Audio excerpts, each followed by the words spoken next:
guys? Welcome back to the Stretford Saffas. Not too many positive things to be talking about today, so I'm going to make it quick. Obviously, 2-1 loss yesterday to Palace. Really hurt. The rest of the Saffas have been admitted into a depression clinic, which is why I'm doing this alone. But let's just go through some talking points in the game. Obviously focusing mainly on our players and how they performed or didn't perform. Obviously starting from the back, most of the game De Gea didn't really have much to do. I mean, Ayew's goal was an unfortunate situation. The ball bumbled at his feet after a contested aerial ball from Victor Lindelof, and he took his chance well. No real arguments there. That thing, that happens. But second goal, as much as, one could blame Pogba for dawdling on the ball in midfield, losing the ball, and, that obviously led to the Palace goal. I think De Gea needs to be doing better at the near post. Again, it's criminal. De Gea has obviously saved us countless times over the years, and again, even the best make mistakes, but at such a pivotal point in the game, it's criminal. Again, I mean, I know the normal, player ratings video would, cover each individual player's performance and rating, but I don't even think it's worth getting into that today. I think just overall, some comments, the defence looked a little bit shakier than anyone expected. Not that we were really tested. I mean, we had possession of the ball majority of the game, but in the crunch times, often out of position. Wan-Bissaka, as much as he loves a tackle, I found him to be very, just very aggressive, but let himself out of position far too often. Maguire, I thought he was alright, nothing special. He did really well in the air, as he always does. It's to be expected. Lindelof, after that mistake, I feel like he was a little bit shaky, but again, not too much of a test for the back four. Shaw obviously got that little knock, and it led to Trashley Young joining the game. But again, part of football, your players get injured, and I don't think Young did terribly. What can you really expect from him? Onto the midfield, Pogba and Scott. I think that they're doing really nicely. I mean, they clearly are very fit and, more than capable of playing 90 minutes at a very high tempo. Bit of question on McTominay's ability to play that killer pass or move the ball forward. But again, for me, all-round decent performance. Pogba, Pogba's Pogba. The man's carrying our whole team, and it's a little bit tough to do that, as world-class as he may be. Touchy subject, but moving a little bit forward, Jesse Lingard.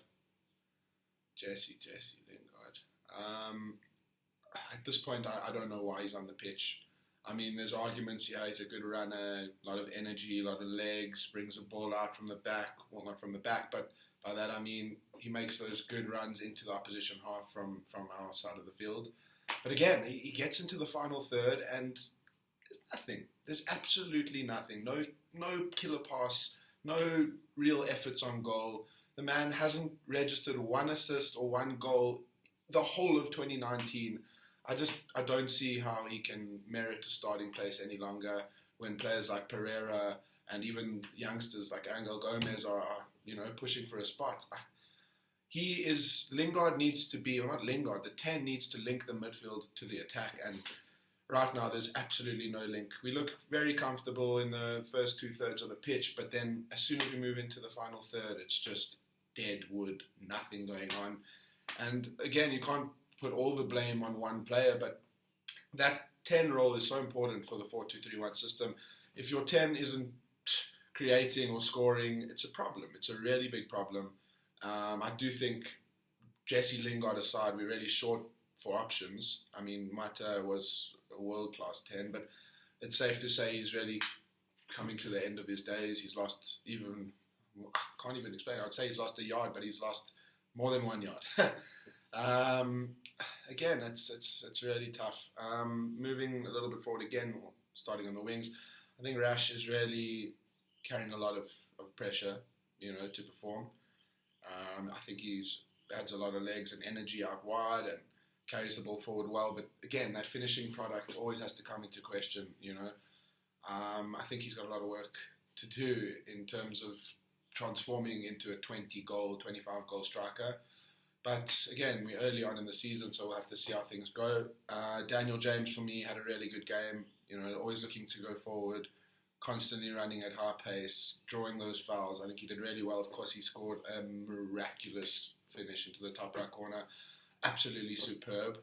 Got a little bit carried away, considering we had 3 minutes left and he was ready to celebrate for half an hour. But again, you can't blame the lad. He's living his best life, as they say, playing for one of the biggest teams in the world, and it's his second goal of the season, and it really was a top finish, and I can't really floor him. For me, he was our best player on the pitch.